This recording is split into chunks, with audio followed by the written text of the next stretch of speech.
Breaking చేస్తున్నాం. 70 లక్షల లంచం తీసుకుంటూ ఇన్కమ్ ట్యాక్స్ కమిషనర్ సిబిఐకి చిక్కారు. ఇన్కమ్ ట్యాక్స్ ఎగ్జామ్షన్స్ విభాగంలో కమిషనర్ గా పనిచేస్తున్నాడు ఆ నిందితుడు. ఒక ప్రైవేట్ కంపెనీకి లబ్ధి చేకూర్చేందుకే లంచం డిమాండ్ చేశాడు. ఐటీ కమిషనర్ తో సహా 5గురిని సిబిఐ అదుపులోకి తీసుకుంది. పట్టుబడ్డ ఐటీ అధికారి బీఆర్ఎస్ మాజీ ఎమ్మెల్యే కుమారుడిగా గుర్తించారు.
బ్రేకింగ్ చూస్తున్నాం. 70 లక్షల లంచం తీసుకుంటూ ఇన్కమ్ ట్యాక్స్ కమిషనర్ సిబిఐకి చిక్కారు. ఇన్కమ్ ట్యాక్స్ ఎగ్జామ్షన్స్ విభాగంలో కమిషనర్ గా పనిచేస్తున్నాడు ఈ నిందితుడు. ఓ ప్రైవేట్ కంపెనీకి లబ్ధి చేకూర్చేందుకే లంచం డిమాండ్ చేశాడు.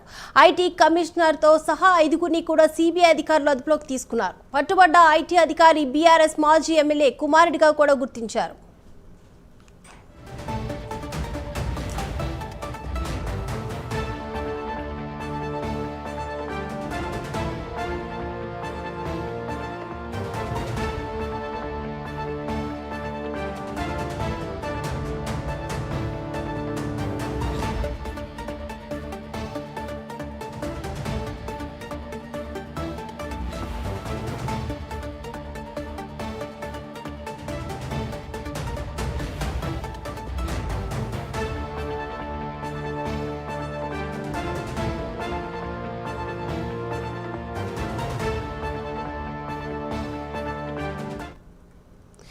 డెబ్బై లక్షల లంచం తీసుకుంటూ ఇన్కమ్ ట్యాక్స్ కమిషనర్ సిబిఐకి చిక్కారు. ఇన్కమ్ ట్యాక్స్ ఎగ్జామ్షన్స్ విభాగంలో కమిషనర్ గా పనిచేస్తున్నాడు నిందితుడు. ఓ ప్రైవేట్ కంపెనీకి లబ్ధి చేకూర్చేందుకే లంచం డిమాండ్ చేశాడు. ఐటీ కమిషనర్ తో సహా 5గురిని సిబిఐ అధికారులు అదుపులోకి తీసుకున్నారు. పట్టుబడ్డ ఐటీ అధికారి బీఆర్ఎస్ మాజీ ఎమ్మెల్యే కుమారుడిగా గుర్తించారు.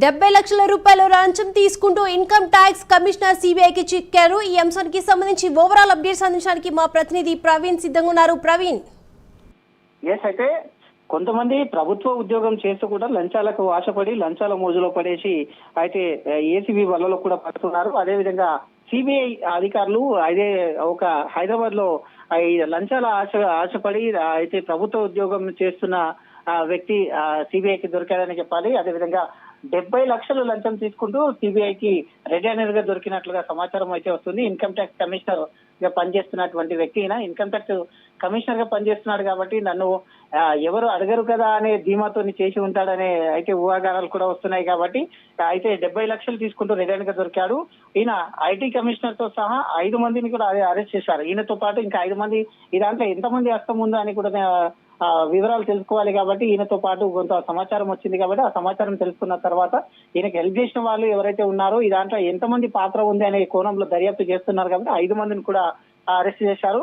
ఈయన ఓ ప్రైవేట్ కంపెనీకి లబ్ధి చేకూర్చే ఇదంతా ఎందుకు చేశాడంటే ఓ ప్రైవేట్ కంపెనీకి లబ్ధి చేకూర్చడానికి ఇన్కమ్ ట్యాక్స్ డిపార్ట్మెంట్ లో పనిచేస్తాడు. కాబట్టి ఆ కంపెనీ లాభాల బాటగా చేద్దామనే ఉద్దేశంతో దురుద్దేశంతోనే ఈ పని చేశాడు. కాబట్టి మొత్తం టోటల్ గా ఈ తతంగం అంతా తెలుసుకున్న సిబిఐ డైరెక్ట్ గా ఈ రోజు రంగంలోకి దిగి ఇతన్ని రెడ్ హ్యాండ్ గా పట్టుకోవడం జరిగింది.